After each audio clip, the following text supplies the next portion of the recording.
This is like a little fledgling. All right, today we're going to talk about bees. I have with me today David Sharpless with Las Vegas Bees, and he'll be talking to you most of this video. I'm going to get behind the camera in a minute. Kara and I love bees. We like to hang out with them in the flower garden. She likes to rescue them out of the pool. And everything was fine until one day she goes up on the roof to take a picture of the sunset, and she gets stung, which never happens. Well, we didn't know it, but they started building this big old hive up in the roof. You could see them going in and out of a light socket. We didn't think it was such a big deal. We didn't want to kill them. The typical American thing is to just get an exterminator and just kill them, right? Kill them all. Well, that's the American thing to do. Well, we didn't want to do that. So we called David here, and he'll explain to you what he does. And there's people like him all over the country. And their job is to get the bees away from you, but keep them going alive, and everything's wonderful. Our house is kind of like 40 feet up, so we had to get a big crane to get them up there. But once they took the roof apart to get to the bees, what they found up there is going to blow your mind. So I'm going to give this over to David here, and he's going to explain to you the importance of bees and how wonderful they are and how you can rescue them without killing them. I'm going to ask the questions from behind the camera, so take it away, David. All right. The honeybee is one of the world's best pollinators. They pollinate gardens and fruit trees and nut trees. A lot of folks realize that. The honeybee is an animal. It's not a pest or a wasp. They can be rehomed. We take them to other places like farms and things like that where the bees can do what they do and not be a nuisance and stinging folks. To rescue a bee colony, just like Marcus's bee situation, it involves us gaining access to the combs and where the bees are. In Marcus's case, that meant opening the roof and also safely reaching the roof, which required a 60-foot boom lift. We basically opened up the roof. We transferred the bee nest to a box over the course of about 4 or 5 hours. And what did you find up in my house? Probably close to 7 gallons of honey. The nest was probably about 12 feet long. It was very, very large, very successful colony. And they weren't up there very long, were they? Like maybe 6 months? Yeah. Something that big? Yeah, right.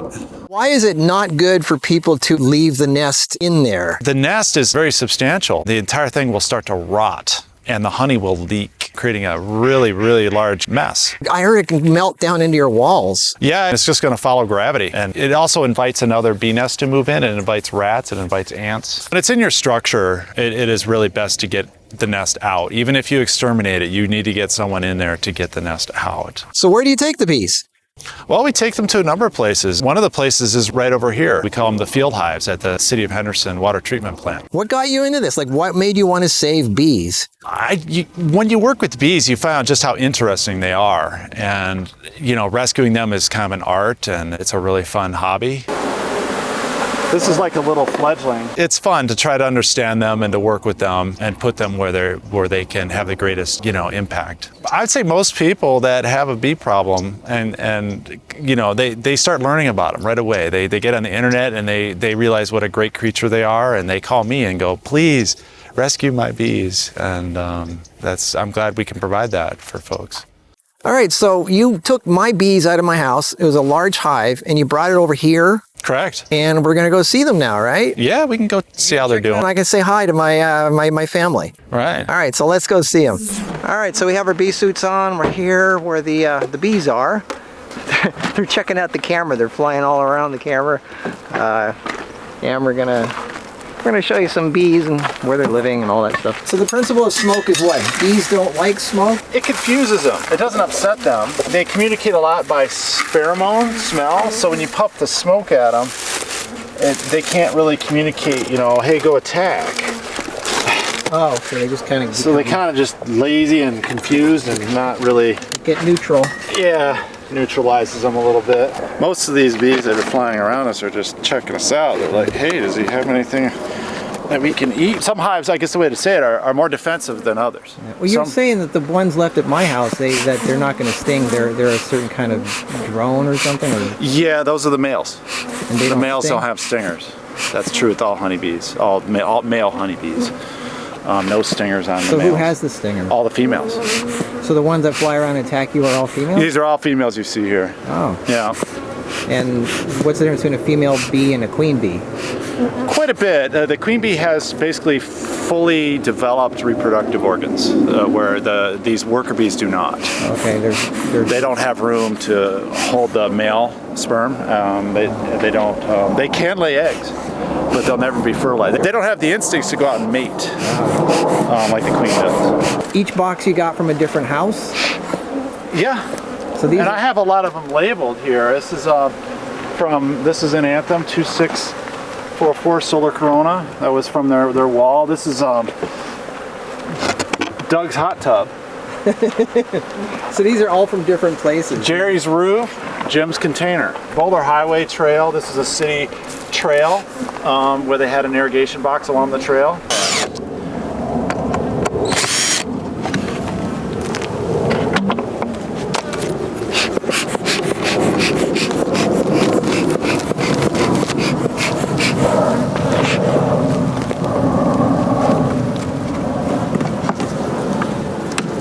This is a feeder, so I could feed them syrup. So that's empty. The bees have eaten all their syrup. This can hold a gallon of syrup. In the wintertime, we like to feed them to stimulate growth because I don't want them to starve. So the fact that they've taken it doesn't mean they just ate it and they're done. I pull these frames, you're gonna see all this nectar and honey in here. This is what they got from the feeder. So you can see we have a nice patch of honey, and then this is where the babies are. The queen's making some offspring here. I'm looking for her briefly to see if we can find her. This is called the brood nest, where the young are being raised.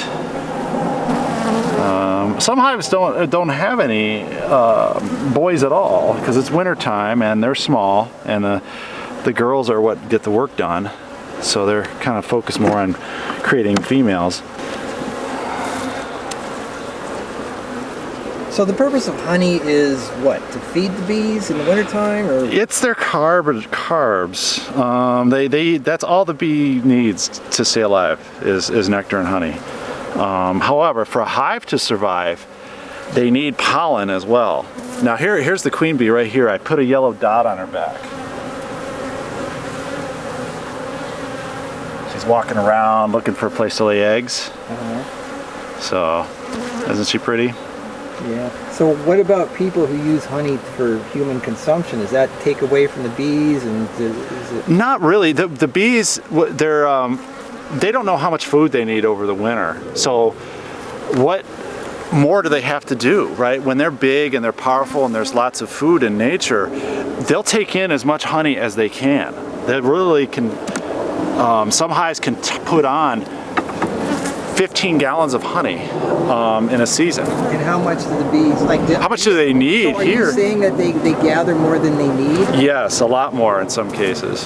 Depends how good nature is working for them, but they can put on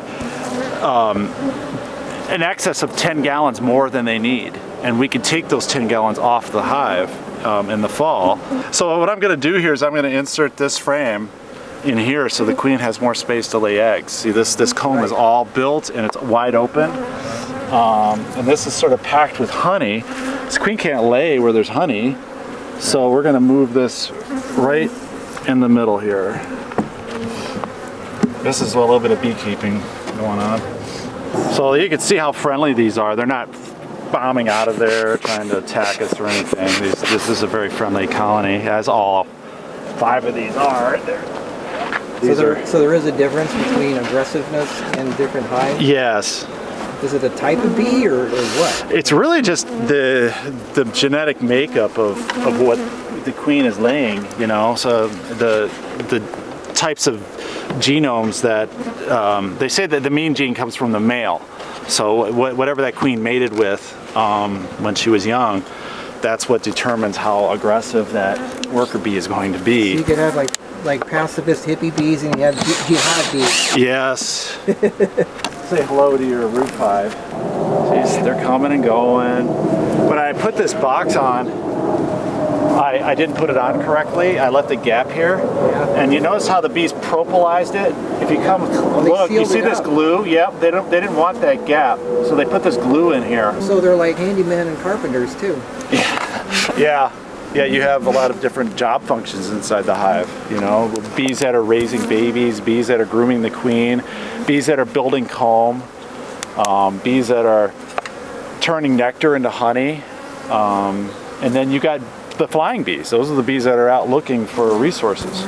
How long does the queen live? She could live up to 5 years. And what happens when she dies? The bees know when she's starting to fail, and that'll happen before she dies. If she were to croak suddenly, the bees can actually manufacture a new queen from her eggs. Wow. So if I went in there and accidentally smushed her, they could have a new queen up and walking around it as soon as 10 days. My God, that's like genetic engineering or something. Yes. That's amazing. Yeah. I'll move 40 to this farm up north and this other 40 to this farm over there, and we're going to break and thin this out. Do these different hives compete with each other, like different countries at war? Are they Only in the prejudiced? sense that they're sharing the same radius of foraging space. I mean, because they're different, like cultures almost different. Do they not like? Are they not territorial? No.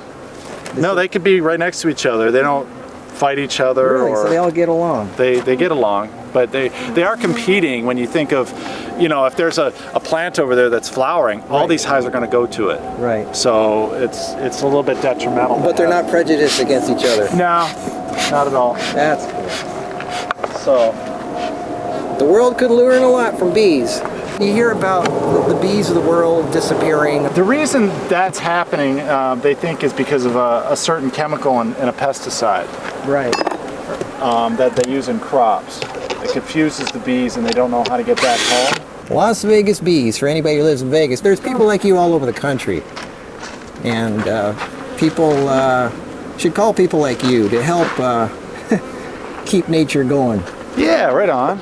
We'd like to help, and it's not, we call it bee rescue, but we're not free, but we're on par with what an exterminator would charge you, so pay the same and your bees are rescued. It's a win for everybody. Well, thanks for existing and helping the course of nature and the world. Yeah, thanks Marcus. All right.